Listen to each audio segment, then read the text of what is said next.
and go, okay, why am I angry? Okay, I'm angry because she did this. And just that little story is basically she did that because women have two things in their head.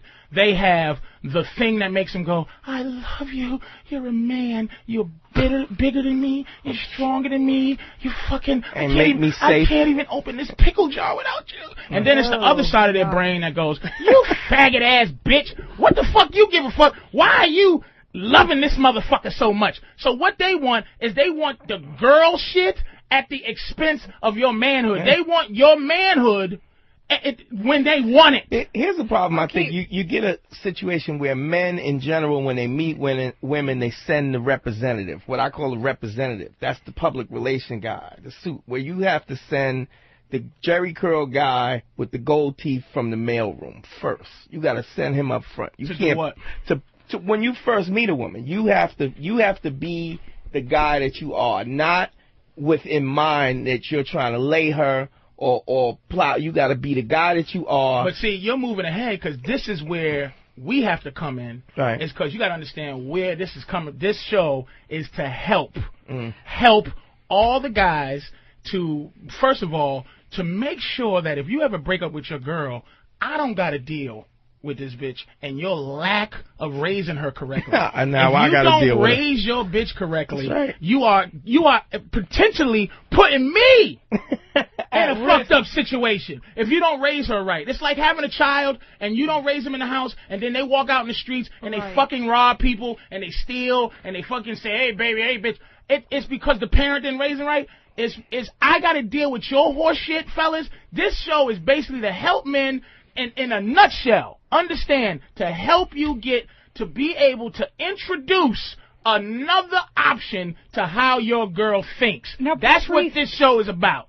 What about, I want to go back to the girlfriend in the bed thing. Right. Do you think the reason she did that was it was insecurity? She wanted to know. It's a codependent. Arrogant. She was arrogant and humble at the same time. She wants me to give her the man shit, like open the door, like put my coat on for me. She wants the gentleman part, but she doesn't want the humbleness. She doesn't want the humbleness to say, sweetie, here's your decision that I'm giving you as a man. I'm forcing you to make the right decision. It's a forcing. It's an unnatural thing. It's not tapping into my desire, because that's what women don't know how to do, is tap into a man's desire. To see, if she knew how to do that, I would automatically give her the side of the bed she wants. Because I would go, in my mind, I would go, sweetie,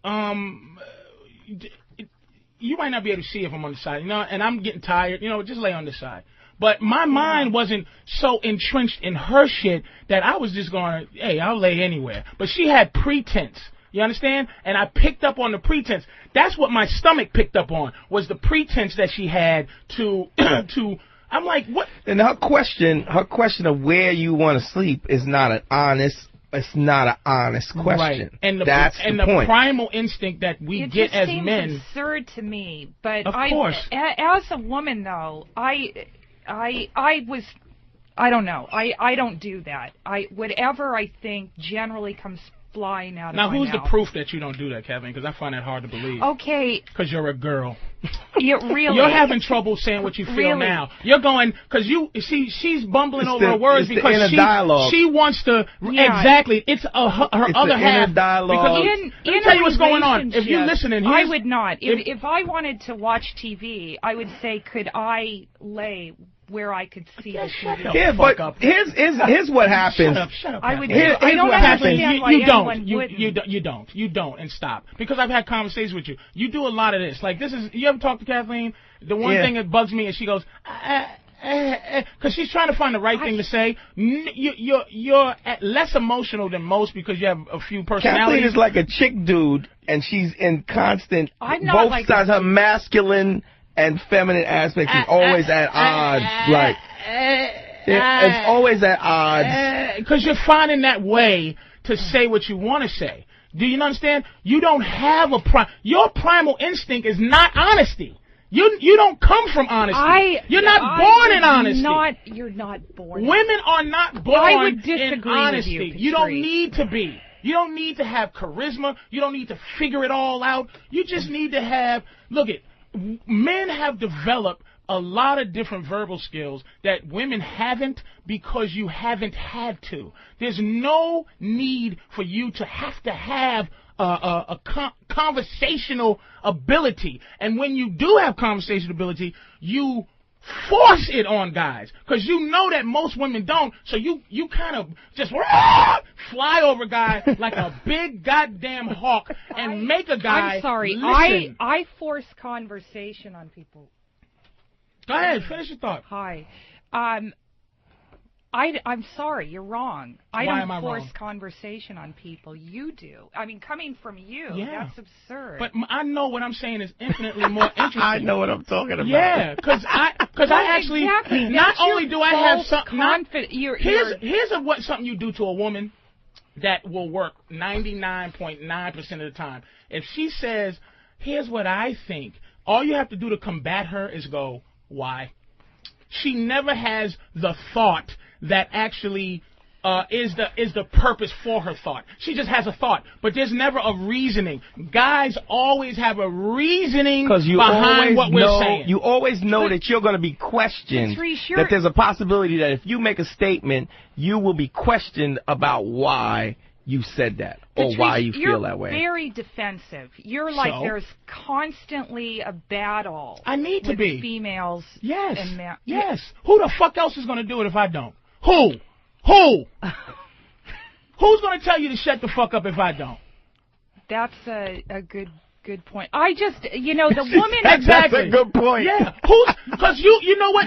Women's The comfort woman zone that is you're in talking about, the woman with the bad thing. The women. The that I'm woman talking about. that you would go out with. Yeah. This is an insecure thing to do. Now, my point, why is this woman in bed with a guy that that is that insecure about? I mean, that woman did not know if you loved her. That was her thing. She was insecure. Kathleen, talk about the guy, the goofy guy that you said was so sweet that you dumped him because he wanted to have kids. Remember when we were talking about... That's not me. Yes, it was you. You said it was a guy, he's a doctor Kathleen, or something. Tap into the personality that should be on the show. There was a guy that you said wanted kids and you couldn't give him what he wanted. So, okay, it what I'm wasn't talking about? kids, but yeah, or, it was... Or whatever, your career. He was a doctor. Now wait, what's the point of this story though? What's the point for you to get ready to say this story? What point is this was not an emotional thing though. The point is that you said what you said. You said that you left him alone. You really liked him. You said you really loved him, but you let him go because you loved him and you couldn't give him what he wanted, which is crap. Bottom line is, if you love somebody, you're willing to give... Wait, let her tell the story, though, Dante. Let her tell the story. It's a very basic thing. We were together. What he really wanted was, to be married and have a different kind of life than when I was leading. He's like a doctor, gets up at 6. Mm-hmm. I'm running around doing comedy. And ultimately, it's not going to work. This is not a guy out looking to get laid or whatever. Okay. This is what he wants. He's at the point of his life where he wants to settle down. He has his career. And it just didn't work out. That's it. It didn't work out because of what? There's no bed thing where the TV... No, I'm not saying that. We watch TV in bed a lot. There was never issues with that. But this is what... Hold on, Kathleen. Hold on a second. Hold on. This is what I'm saying. Now, you think that you had a reason behind that, but let me tell you what the reason was. The reason was insecurity. Now, you left him because this is why. Because you left him because you didn't have... You wanted to have... It's a fear of success. It's that self-destruction thing, that self-degradation thing where you control. And I've done this a lot of time. I'm a bridge burner. I'm a professional bridge burner. And burning bridges is basically when you feel like you are like a little nervous. Like say Opie says, hey yo, you want to come do this radio show? And I am scared out of my balls, right?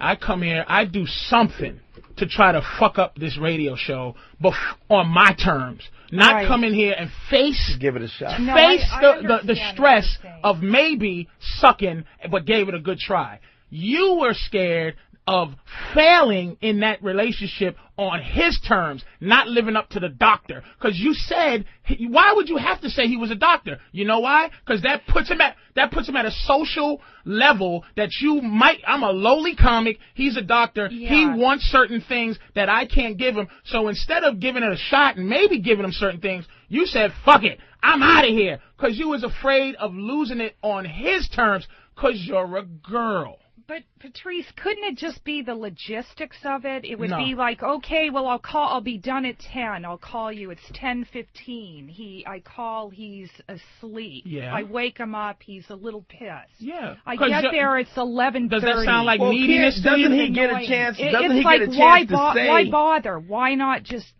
Doesn't he get a chance to say what he'll put up with? Like, if you give it a shot and you give all you could give, doesn't he get a chance to say what is enough or what's not enough? You made the decision for him. You bailed on it before him instead of saying, this is what I got to give. Is that enough? And he could have said, hey, it's not enough for me. And then you would have went each other's separate ways. Well, what about you? You're married. What about me? Yeah, well, describe your marriage. I met my lady. I was a male stripper for 11 years. I met that's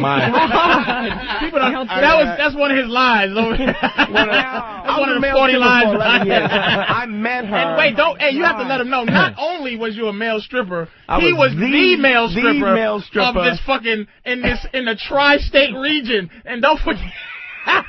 You were the number one. He was the nigga taking off his clothes. God, I had no idea. See, there's a lot you don't know about me. That old pussy's waking up, huh? Something else is sweating besides those underarms there, fucking. Oh, man. I met her stripping. Really? I met her stripping. Okay, she was like a customer? And she was stripping and I was stripping. Oh, well, that's kind of hot, a stripper couple. Is she, oh, man. You know what? Stop talking to her. Kathleen's nervous. She's just babbling now.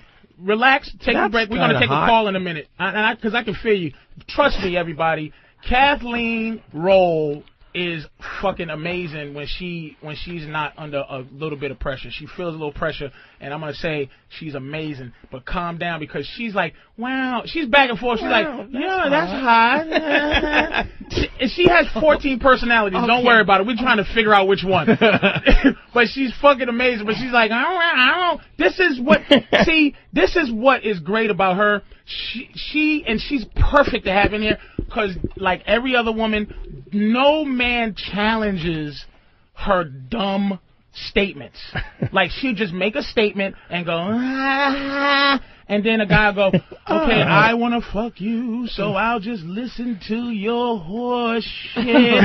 And you'll go, and you'll go, you know what, baby? Yeah, I agree. That's right. Yeah. So, anyway, we're going to take our first call for the, what? Take a break. Take a break? Really? And regroup. And then come back and take calls? And then do a lot of phone calls when you get back. Oh, that's how you do it? All right. I think God is white. Take